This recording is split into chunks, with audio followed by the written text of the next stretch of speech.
Everybody should do in their lifetime sometime two things. One is to consider death, to observe skulls and skeletons, and to wonder what it will be like to go to sleep and never wake up. Never. That is a very gloomy thing for contemplation, but it's like manure.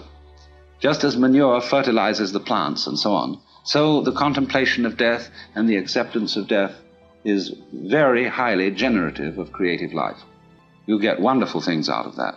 And the other thing to contemplate is to follow the possibility of the idea that you are totally selfish, that you don't have a good thing to be said for you at all. You are a complete, utter rascal. Now, when you go deeply into the nature of selfishness, what do you discover?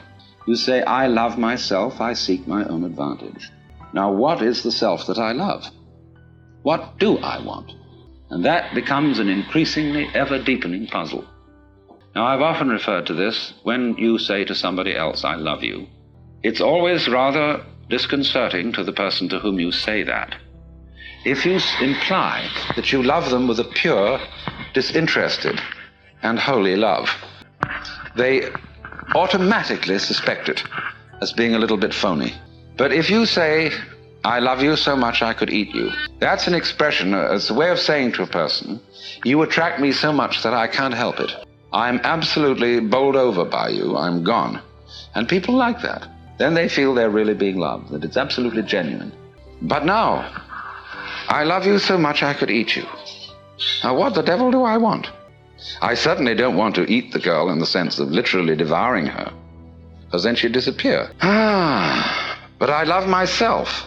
And what is me? In what way do I know me? When it suddenly occurs to me that I know me only in terms of you, and that the main task of the psychotherapist is to do what he called to integrate the evil, to, as it were, put the devil in us in its proper function.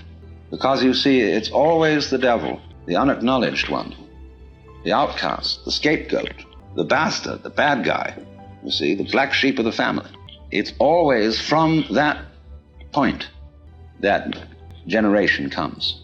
In other words, in the same way as in the drama, to have the play, it's necessary to introduce a villain. It's necessary to introduce a certain element of trouble. So in the whole scheme of life, there has to be the shadow, because without the shadow there can't be the substance. So this is why there is a very strange association between crime and all naughty things and holiness. You see, holiness is way beyond being good. Good people aren't necessarily holy people. A holy person is one who is whole, who has, as it were, reconciled his opposites. And so there's always something slightly scary about holy people. And other people react to them in very strange ways. They can't make up their minds whether they're saints or devils. And so holy people have throughout history always created a great deal of trouble, along with their creative results. Take Jesus, for example. Trouble that Jesus created is absolutely incalculable. Think of the Crusades, the Inquisition, heaven only knows what's gone on in the name of Jesus. Very remarkable. Freud's a big troublemaker. Jung had a tremendous humor. And he knew that nobody can be completely honest. That you will try and you'll have a great deal of success in exploring your motivations and your dark, unconscious depths. But there will be a certain point at which you will say, well, I've had enough of that. Do you see how, in a strange way, there's a certain sanity in that?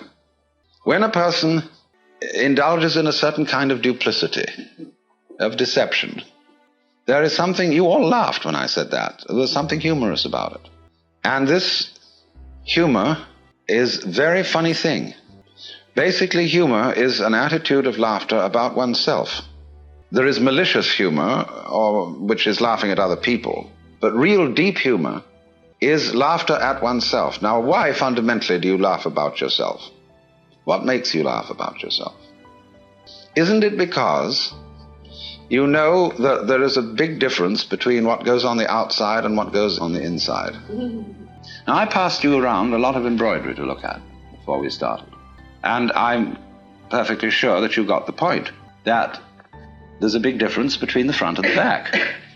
In some forms of embroidery, the back is very different from the front because people take shortcuts. In the front, everything is orderly, and it is supposed to be kind of messy on the back side. See, which side will you wear? You've got to be sure you get the front in the front and have the back in the back. The back has all the little tricks in it, all the shortcuts, all the lowdown that people don't acknowledge, see? And it's exactly the same with the way we live. You know, like sweeping the dust under the carpet in a hurry just before the guests come. I mean, we do ever so many things like that. And if you don't do it, if you don't think you do it, and you think, well, really, my embroidery is the same on both sides, see? Well, you're deceiving yourself. Because what you're doing is you're taking the shortcuts in another dimension, which you're keeping out of consciousness. Everybody takes the shortcuts. Everybody plays tricks. Everybody has in himself an element of duplicity, of deception. Because you see, from this point of view that I'm discussing, where the web is the trap, to be is to deceive. Think of camouflage, the chameleon who changes its color. Think of the butterfly pretending it has eyes.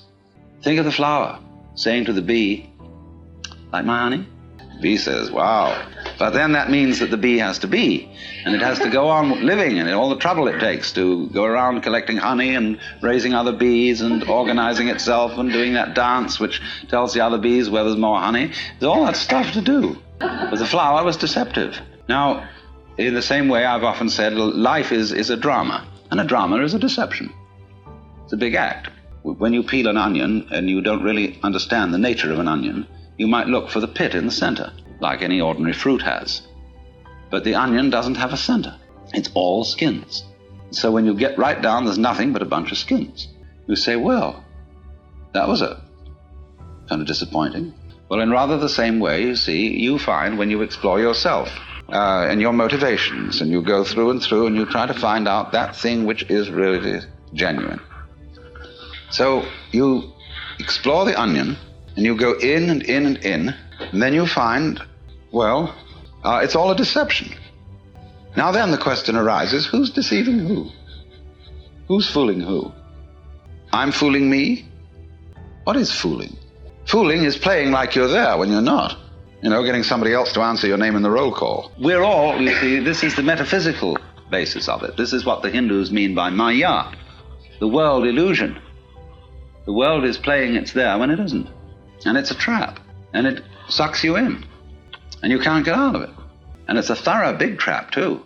But always, when you get an idea like this or a feeling like this, follow it to its extreme. Don't back out from it. If you find you're selfish, go to the extreme of what selfishness means. Confusion largely results from not following feelings or ideas to their depth. You know, people think they want to be immortal. They'd like to live forever. Do you really want to do that? Think about it. Really go into it, what it would be like. People say they want this, that, and the other. They want this kind of car, they want this kind of dress, or so on, and this much money, and so on.